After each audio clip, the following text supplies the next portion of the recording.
Today I want to talk about nonprofit organizations, the struggles that they're facing, and some ideas that can help them.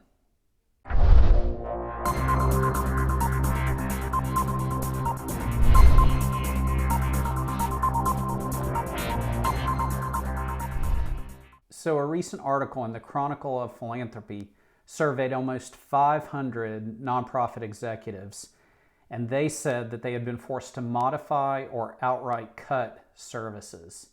They've laid off an average of 19% of their staff, moved 83% of their organizations to work from home, and shifted 79% of their programs and services to online.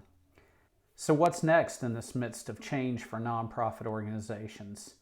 Well, we have received a lot of calls from community organizations, private schools, even some foundations asking for advice on what they should do next and how they can weather this storm. While every situation isn't the same, some of the tips that we provided to them we can mention here, and they could be helpful to you if you work for a nonprofit organization. So number one is changing your business model. As difficult as it may sound, changing or updating your business model or business plan could help you survive during this pandemic. A lot of nonprofits that we've spoken with have said that they've already considered this as an option, and they've considered it because their constituent base has changed, the way they provide services have changed, and the way that they collect donations or money from individuals has changed. So sitting down and strategically rethinking your business plan could be a first step that could be helpful.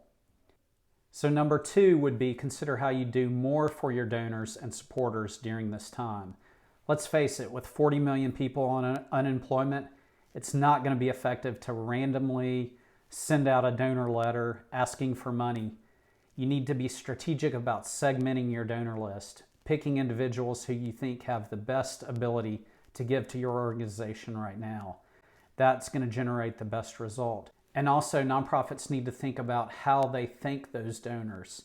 A mention in an annual report or a thank you card is not going to go far enough during this time. They need to really be recognized in a big way and outside of the box way. And then that's going to inspire others to be involved in the organization in the future once we get further down the road from this pandemic.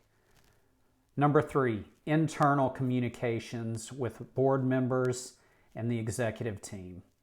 So we have been counseling those who call us and talk to us that the executive director of the organization and the chairman of the board should be in constant contact at least weekly, if not more often.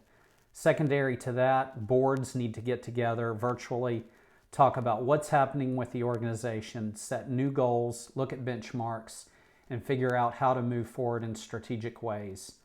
And thirdly, it's good for nonprofits to think about setting up a COVID-19 committee so that they can address some specific issues related to the pandemic, how it's affecting their organization and even their donor base.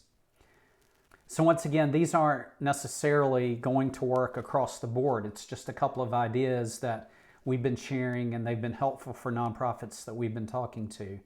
Please consider sending us an email or giving us a call. Share your struggles that you're having. We're happy to provide some tips on how you can get through this time. It's tough right now, but we'll continue to be here providing resources, tips, and ideas.